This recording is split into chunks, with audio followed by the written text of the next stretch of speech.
on the U.S. consulate in Benghazi. This briefing is just over half an hour.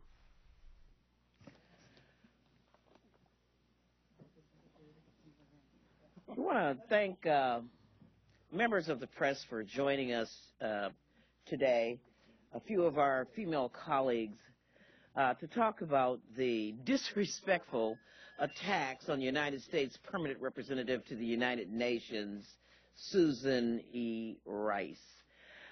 We do have a distinguished member here who is in a committee meeting, Delegate Eleanor Holmes Norton, and she must return to that hearing. So I am going to yield the mic to her before I introduce this topic more thoroughly and introduce this group that is assembled here today. I certainly appreciate the typical generosity of the chair of our Democratic caucus. I appreciate particularly that you have brought us all together. And while you see some of us here, I think I can say without fear of contradiction that we are speaking for many women members of Congress, and we are speaking for many members of Congress regarding the treatment of Ambassador Susan Rice. I have Susan Rice well because she is a constituent, and I have followed her extraordinary career from the time she was a child. Some members of the Senate seem to be unable to contain themselves while we await two ongoing investigations into the tragic attacks in Benghazi, Libya, which took the lives of 4 Americans, including the ambassador to Libya. Instead, they have rushed forward to try to shoot the messenger, prejudge the investigation, and block consideration of Ambassador Susan Rice to be considered for Secretary of State. They are following the Oversight and Government Reform Committee on which I sit, which called a rare hearing in the middle of our recess and of the presidential campaign, by the way, where Republicans scoffed at the irrefutable evidence that Ambassador Rice relied on intelligence from the Office of the National Director of Intelligence. At the hearing, I introduced the statement on the intelligence from the Office of the National Director of Intelligence, which said, and I want to quote it for you. Here's the intelligence director speaking. In the immediate aftermath, there was information that led us to assess that the attack began spontaneously following protests earlier that day at our embassy at Cairo. We provided, the we is the intelligence director, that initial assessment to executive branch officials and members of Congress who used that information to discuss the attack publicly and to provide updates as they became available. Throughout our investigation, we continued to emphasize that the information gathered was preliminary and evolving, end quote.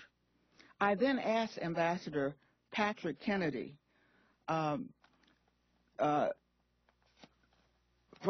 State Department, who testified at the hearing, whether he had any reason to doubt that Ambassador Rice had relied on the information from the National Intelligence Director. He replied, and again I'm quoting, "No, Ms. Norton, when I came up to give a briefing earlier this week, followed, I think, a day or two later by Ambassador Rice, both of us were relying on the same information. If I or any other senior administration official, career or non-career, would have been on that television show other than Susan Rice, we would have said the same thing because we were drawing on the intelligence information that was then available to us. This has been, as you all know, very much an evolving situation. What we knew that first week and that first weekend has evolved over time. We know much more now than we knew then. That should be end of case. We have no report from the ongoing investigations. There are two of them outstanding. But we have the accusatory senators, and we must ask them, have they bothered to look at this existing record? What motivates their preemptive judgment of a brilliant woman who has been a career diplomat, Assistant Secretary for African Affairs, the youngest Assistant Secretary in our history, whose record led her to her presidential appointment as UN Ambassador? In both these positions, she has been independent and undeterred by ideology to offer advice. She believed in the best interest of the United States. Most recently, she advised the President that the United States should go into Libya on the side of the rebels. Susan Rice has more than earned every office and every honor she has received, striving for and achieving top honors in high school academics and athletics here in Washington, as a Phi Beta Kappa Truman Scholar graduate from Stanford University, as a Rhodes Scholar, as a prize-winning PhD from Oxford, and as a brilliant, tough-minded diplomat. We do not intend to stand by while Ambassador Susan Rice, who had nothing to do with the tragic Benghazi attack or its aftermath, is made the scapegoat of the tragedy because she relayed to the public the only official intelligence that was available to the administration at the time. The rush to judgment against the ambassador is particularly unprofessional and reckless, considering that the intelligence irrefutably documents her public remarks.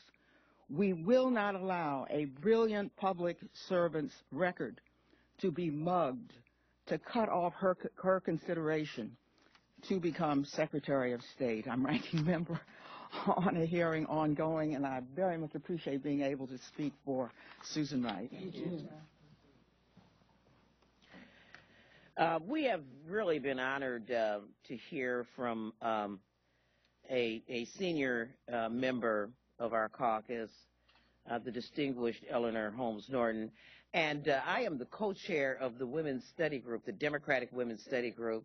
And while all of the women who are assembled here are not going to speak, I would be remiss not to note some of the distinguished people who are here. We have Susan Davis, who is a very high-ranking official on the Armed Services Committee, represents San Diego, California. Is that right? Okay, good. we have Janice Hahn from California, who's here, and of course Barbara Lee, who has become renowned in her outspokenness about the wars in Afghanistan and Iraq, and really, with a small group of women, really did lead the charge toward ending the war in Iraq. We also have our delegate Donna Christensen from the Virgin Islands, who is here with us, and Yvette Clark, who is on the Homeland Security Committee from